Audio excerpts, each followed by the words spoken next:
Holding. The calls that go. I know, that's right. Delay game.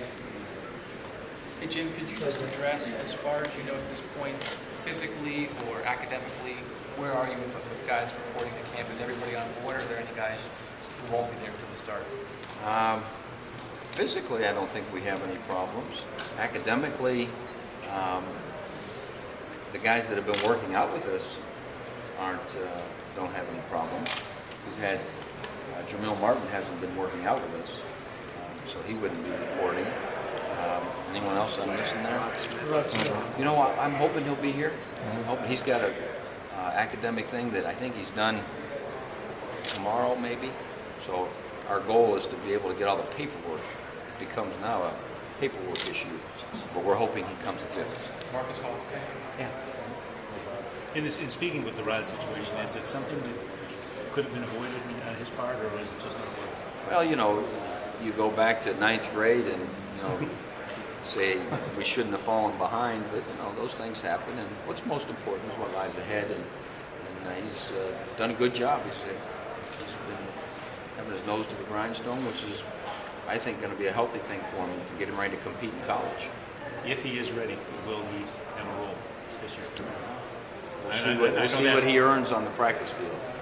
There was a story this morning on Channel 4 that there may have been players involved in the incident, but they've since retracted that story. Yeah. Do you know anything about any involvement? The only thing I know is that they probably should have retracted it because it was not accurate, but outside of that, I really don't.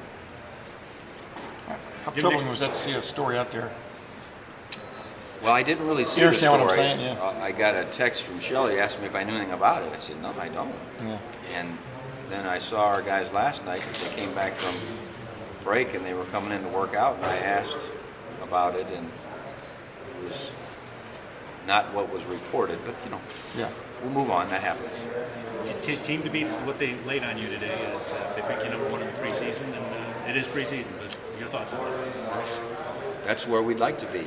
So, not that it'll help us that anyone picked us, but we're not going to sugarcoat. That's where we'd like to end up. Jim, I asked you a while ago about having a target on your back and stuff. You know, you look back to last year. You know, the Iowa games goes to overtime. You lose at Purdue. I mean, just how close is it now? The difference between being on the top and in the middle, so to speak. I can go back every year we've been here and pull out about 2 plays in every game that maybe we could have won a game that we didn't, or could have lost a game that we won. I think our league is really rock solid this year. You know, you never know with injuries and stuff, but I'm anxious to watch our league in the pre-conference games. But I wouldn't be surprised that you know, there's going to be, you know, a number of the folks in our league being watched close. Is there something you said about players getting used to playing, though, as the favorite? I mean, you know, your guys the last several years have been in that role. I mean, do you notice a difference, you know, maybe compared to like 2004 or something? You know what I mean? I only worry about them understanding that when they've accomplished ultimately what they would like to have accomplished, which we haven't done yet. We've come up short, you know, recently for what we'd like to accomplish, and therefore there's always going to be a little bit of, I think, instinctive desire to do better than you've done if you didn't accomplish what you wanted. So if that means getting used to playing at a high level and so forth, you know, hopefully our guys will have that, but all you got to do is have a couple fumbles or someone slip and the ball get thrown over their head or whatever, and, you know, all of a sudden you look like you're not in contention. So you know, it'll be fun to watch it. Next year, 12 of you. Your reaction then, how that'll work out. I think it'll be great. You know, you add Nebraska, you know, to your already outstanding league of, you know, Nebraska's a great school. Everyone understands that, and their football tradition is as strong as there is in the country. You add that to an already great league, I think it'll be exciting. We won't think a whole bunch about it until the time is right, but it will be exciting. We're talking a little bit about Terrell from year 1 to year 2, and now year 2 to year 3. He was preseason player of the year last year, he was this year. Does he even care about that stuff? Is he more equipped to handle it? The hype surrounding him? Do you feel now, just from a maturity standpoint, talk about as he heads into this year, more attention on it? You know, I think he has a whole boatload of experiences. He can sit back and grow from. I don't know if you ever get equipped, to totally handle expectations when you're a competitor like he is. I mean, he doesn't want to let anyone down. That's just his nature. And so anytime you add one more little thing that he's supposed to live up to, I think it adds a little burden to him. And our job as coaches and players is to make sure all of us do what we're capable of doing, and there's a good chance he'll do what he's capable of. But I think there's no doubt about it. He's a guy that he feels expectations, and that's okay if it motivates you to stay focused and do what you have to do. But if you sit there just thinking about, oh my gosh, here's what's expected of me, and don't progress, it can slow you down a bit. But I think he's excited. How long were you guys?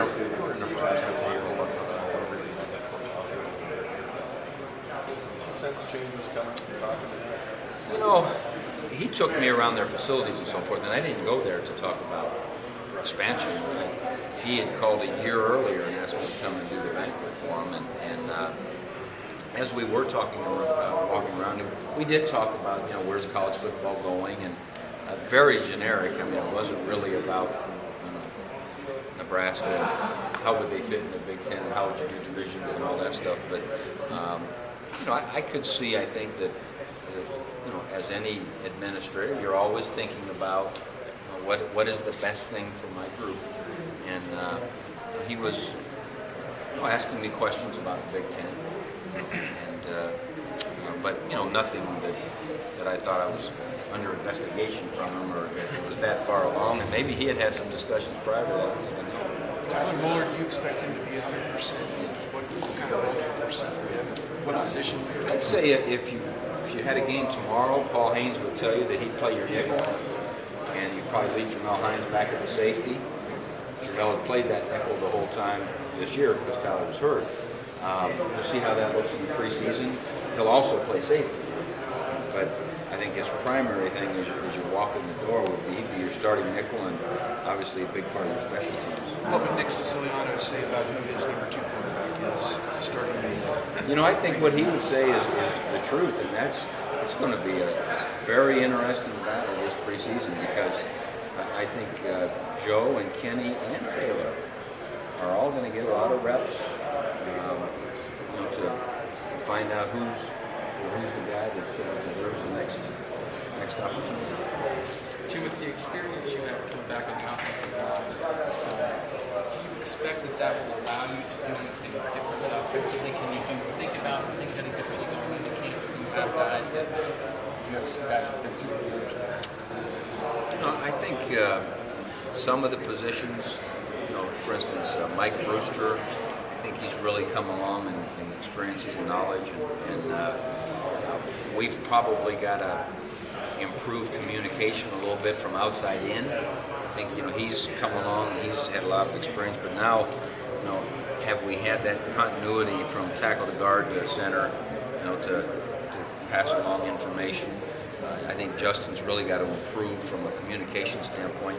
Justin likes to just go block somebody and sometimes forgets there's 10 others, and so he's got to get better at that. BB, I think because he's played guard and tackle, and he's played predominantly on that right side, we can do some things. Andrew Miller, I think, can play both tackle and guard, and so I don't know that we'll do more things. Sometimes the better you get, you do less. Now, we'll see if we're good. Some of those teams that struggle to get a first down, you're inventing things, and whereas the teams that are solid, you just go execute things. So, but it's nice to, Jack Muhort and Corey Lindsley had good springs. They need to step up. So it's going to be fun to watch. Is left tackle, did it get answered in the spring, you think, the left tackle situation? No, I don't think so. I think you'll see at the beginning of our preseason a lot of guys, Andrew Miller, and you'll even see, of course, Michael Adams, and you'll even see JB go over there a little bit. Marcus Hall, perhaps. Andrew Norwell. It's going to be interesting to see, what he can do. But I don't think. We always say there's 15 spring practices and there's 29 preseason. So we try not to get too carried away with a third of the practices. When you call the first team though to go hit the field on Friday or whatever, who would be at left tackle though? I mean, Probably so-called Mike game Adams. one. Probably Mike Adams. But I'll say this: the second practice it'll probably be someone different. Because we want to get them used to working with each other, and probably the biggest change you'll see is that Muhort and Lindsley will probably stay put where they've been, where they were playing both center and guard, and we think we've come to the conclusion that Corey's going to be a very good center, and it takes a little while to get good at that. And Muhort, his best world is guard. So that may be the biggest difference you see from the spring to the preseason. But there's a lot of reps in the preseason, and so that's why, to me, it's not nerve-wracking that you don't know who your number 2 quarterback is, or nerve-wracking that you don't know your exact lineup up front, because that's a whole bunch of practices to learn from. You said a while ago, you think this team is capable and is basically of being a team to be shot at, so to speak. I mean, and worthy of having a target on its back. As you sit here now, what is your just number one primary concern going into camp? I mean, to kind of take that move up to prove it to everyone. I don't know if I'd call it a concern, but my number one thing that I would hope can happen with us is that we can keep all of our eyes and ears and minds going in the same direction. Because sometimes when you have more guys coming back, all of a sudden, I know this stuff, I don't have to pay as close of attention, or what, I'm far enough along, I might start thinking about where I'm going to be a year from now, or, so you can get distracted with experience. Sometimes when you're inexperienced, they know they don't know, so they're glued in. Sometimes, so I would say it's not a concern, but it's a reality that we need to all be glued in, marching into the same beat. Guys, we need to move along. Next room. To the next room?